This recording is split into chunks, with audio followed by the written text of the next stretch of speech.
Hello friends, welcome to my channel 500 यात्राज। हम दिल्ली सल्तनत के चौथे वंश की बात करेंगे। आज दिल्ली सल्तनत चल रही थी हमारी। इसका चौथा वंश सैयद वंश। इससे पहले हम गुलाम वंश, लोदी वंश और तुगलक वंश को पढ़ चुके हैं। चौथे वंश सैयद वंश था। अगर बात करें इस वंश की तो इसका कार्यकाल 1414 से 1451 के बीच माना जाता है।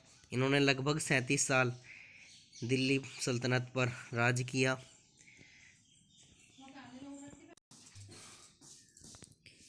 इनकी सैयद वंश की राजधानी दिल्ली। धर्म इस्लाम धर्म और आधिकारिक भाषा जो थी वो फारसी थी। अगर प्रथम सुल्तान की बात करें या संस्थापक की बात करें तो इसकी स्थापना की थी 28 मई 1414 को खिज्र खां ने।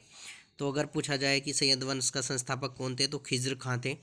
ज़्यादा प्रश्न इसके बारे में नहीं आते, बहुत कम प्रश्न आते हैं। जो आते हैं वही आपको बताए जा रहे हैं। ये प्रश्न सभी ग्रुप सी में पूछे गए हैं, रेलवे में पूछे गए हैं, तो इसे ध्यान से करें। इसके अलावा जब तैमूर 1398 में दिल्ली से वापस जा रहा था तो उसने इसे खिज्र खां को मुल्तान का राज्यपाल वायसराय घोषित किया था। लाहौर दीपालपुर, मुल्तान लाहौर दीपालपुर 3 जगह सौंप के से चला गया था, जिसका बाद में जहाँ इसने शासन भी किया। खिज्र खां का जो शासनकाल माना जाता है वो 1414 से 1421 के मध्य माना जाता है। और इसके बारे में एकमात्र प्रश्न संस्थापक के बाद अगर पूछा जाता है तो वो ये है कि रैयत आला की उपाधि तैमूर ने किसे दी थी। तो रैयत आला की उपाधि खिज्र खां को तैमूर ने दी थी। या रैयत आला कौन है तो ये ध्यान रखना है। इसके संस्थापक के बाद इसके 1421 में इसकी मृत्यु हो जाती है तो इसका पुत्र मुबारक शाह सुल्तान बनता है और खुद को सुल्तान घोषित कर देता है, जबकि खिज्र खां खुद को सुल्तान घोषित नहीं करता। इसके बाद अगर आगे चलें तो इसका मुबारक शाह का जो कार्यकाल था वो 1421 से 1434 के मध्य था। इसके बारे में भी ज़्यादा प्रश्न नहीं आते, सिर्फ ये पूछा जाता है कि तारीख़ मुबारक शाही किसने लिखी है। तो तारीख़ मुबारक शाही मुबारक शाह ने लिखी है, जो फ़ारसी भाषा में लिखी गई है। और ये सैयद वंश के बारे में जानने का एकमात्र स्रोत है। इसके अलावा दूसरा प्रश्न कभी कभी पूछ लिया जाता है, याहिया बिन अहमद सरिंदी किसके दरबार में थे।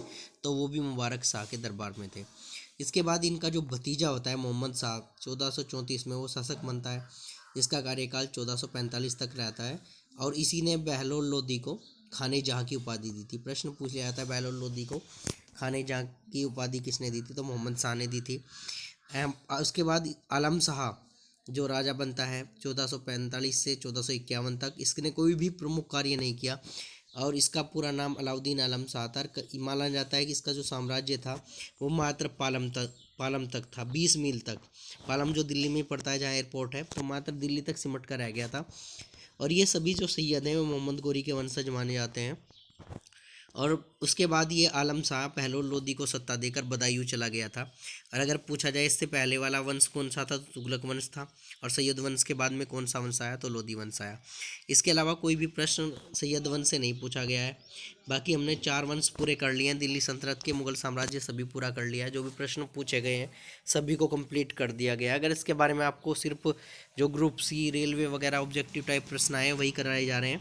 अगर इसके बारे में आपको देखना है तो आप सीधा सीधा हमारे चैनल्स को सब्सक्राइब कर लें और उसकी नोटिफिकेशन भी देखें और उसमें चैनल पर जाकर सारी वीडियोस देख सकते हैं। फ़िलहाल आज के लिए धन्यवाद।